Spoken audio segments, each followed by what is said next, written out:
দেখতে পাচ্ছেন আজকে সেই 6 ডিসেম্বর হুমায়ুন বলেছিল আজকের দিনে বাবরি মসজিদ স্থাপন করবে, আজকে সেই দিন। তো শুধু মানুষ কতটা উৎসাহ নিয়ে এসেছেন দেখে, চারিদিকে মানুষ আর মানুষ, মানুষের পুরো জনজোয়ার। চারিদিকে শুধু যেরকম মানুষ রয়েছে সেরকম পুলিশ প্রশাসনও রয়েছে, মিডিয়া রয়েছে, যেদিকে তাকাবে শুধু মানুষ আর মানুষ। মানুষে কি বলছে দেখে শোনা যায়, মানুষের উৎসাহ।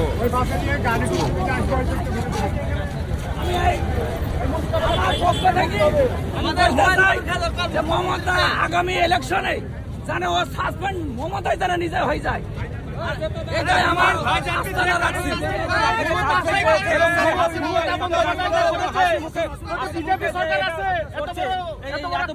কর্মকাণ্ড করছে, হাসি মুখে করছে, কি বলবেন সেই বিষয়ে? হুমায়ুন কি বলবো? হুমায়ুন কবির ইনশাল্লাহ হুমায়ুন কবির যেটা কাজ করেছে এই প্রসঙ্গে ভালো কথা, এটা আমাদের গর্ব, এটা আমাদের অহংকার, মুসলিম জাতির আমাদের গর্ব। মমতা বন্দ্যোপাধ্যায় যা বিরোধী করেছে এতটা বিজেপি করছে না, বিরোধী বিজেপি থাকলেও।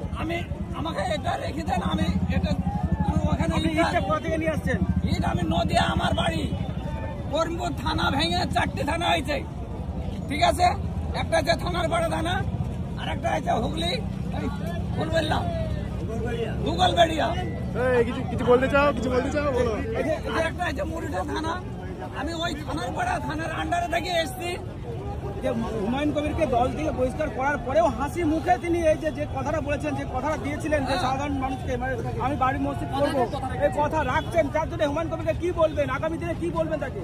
আগামী দিনে হুমায়ুন কবির সুসম্মানে আরো মুসলমান ভাইদের যেন আরো উদ্যোগ বেড়ে যায়, যে হুমায়ুন কবির আগামী ইলেকশনে যেন ও প্রধান মানে মুখ্যমন্ত্রী জানা হতে পারে, এটা আমাদের সকলের। হুমায়ুন কবির যে প্রতীকে জানাবে আমরা ওকে চাই। আচ্ছা, যে প্রতীকে জানাবে। কি নাম আপনার? আমার নাম আব্দুল সালাম শাহ। মোহাম্মদ তাহবুল শেখ।